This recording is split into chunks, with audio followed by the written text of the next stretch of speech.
Yo, welcome back to Kizashi Wellness, and today we have something a little bit different for you all. So I get a lot of good questions from clients, from my customers, from my colleagues, from my staff members, a lot of really good questions. And I figure, why not just answer these questions here too? So considering that most of these questions were already answered, I'm going to read them verbatim. So the same way that I answered them for someone else is how I'm going to answer them for you. And honestly, it wouldn't really change, but there's no problem reading out my answers, right? Yeah, I think so. All right, cool. So let's get into it. I'm going to read these out from my phone, and I'm going to pick one question, a recent one that I got from one of my great staff members. And this is the question here. I had a customer ask for full spectrum magnesium, and I had no idea what he was talking about.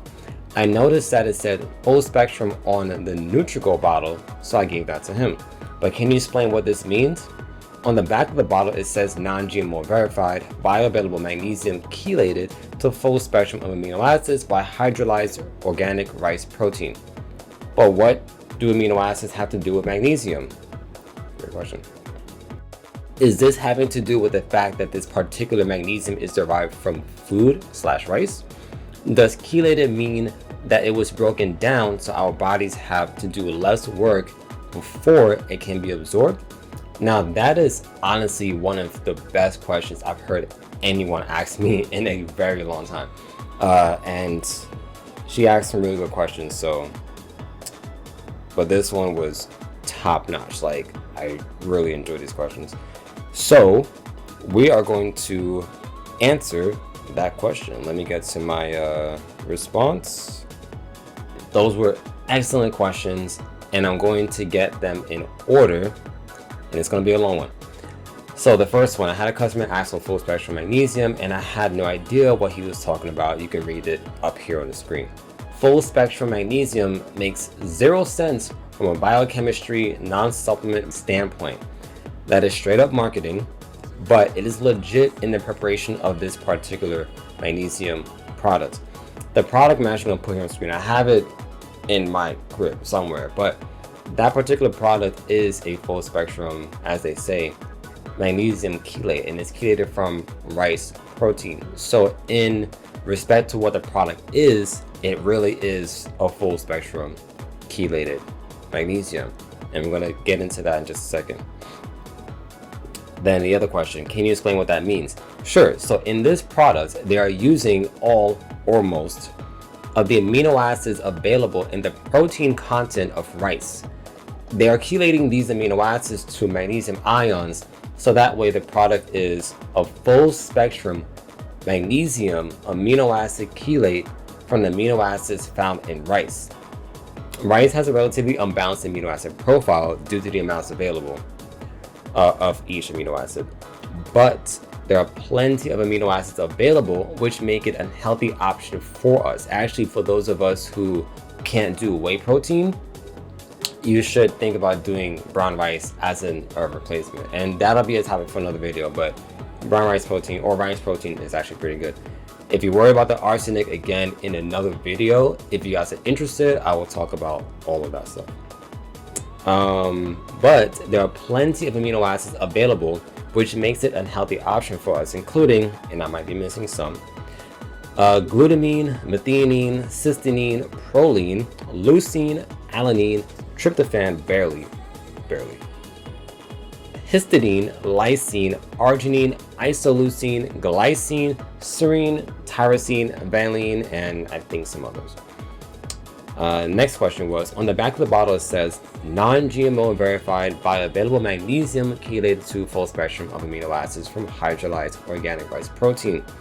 Yes, so Nutrigold uses non-GMO certified organic, which is kind of redundant, but rice, and extracts the amino acids by hydrolysis, probably just controlled use of protease or proteases, a blend of proteases, which is the enzyme that breaks down protein into peptides and then to amino acids. Then chelates it, probably through like an electrode type of way, I'm not sure how they do it, to magnesium ions. But what do amino acids have to do with magnesium? That's the other question. Our bodies have an affinity for amino acids for obvious reasons, building proteins into tissue, into organs, enzymes, some hormones, etc. Also, some amino acids are food for our gut bacteria, such as cysteine, which is why in that case you want to take N-acetylcysteine as opposed to just cysteine, because some of the large intestine bacteria will not consume N-acetylcysteine, so it's a lot more bioavailable that way. So when we're consuming a mineral that chelates, which I'll explain a little bit later, but think binds to amino acids versus something else such as citric acid, which uses a carboxyl group, malic acid, which is a dicarboxyl group, oxide, peroxide, hydroxide, carbonic acid, etc. Our bodies are like, oh snap, amino acids, let's absorb this compound. Then they see the ion or metal atom, if it's like that, and go, oh, there's magnesium too? Come on in. It increases bioavailability by a lot in this way and has a quicker uptake.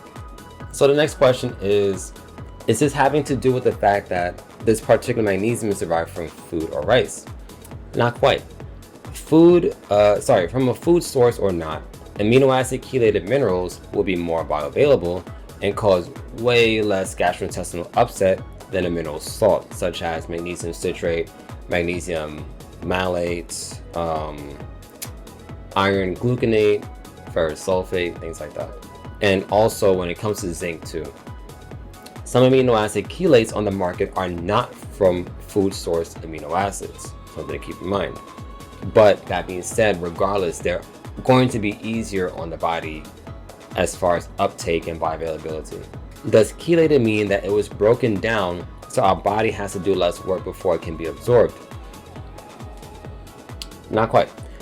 Chelation, in biochemistry at least, is a type of bonding of functional molecules to metal atoms / mineral ions.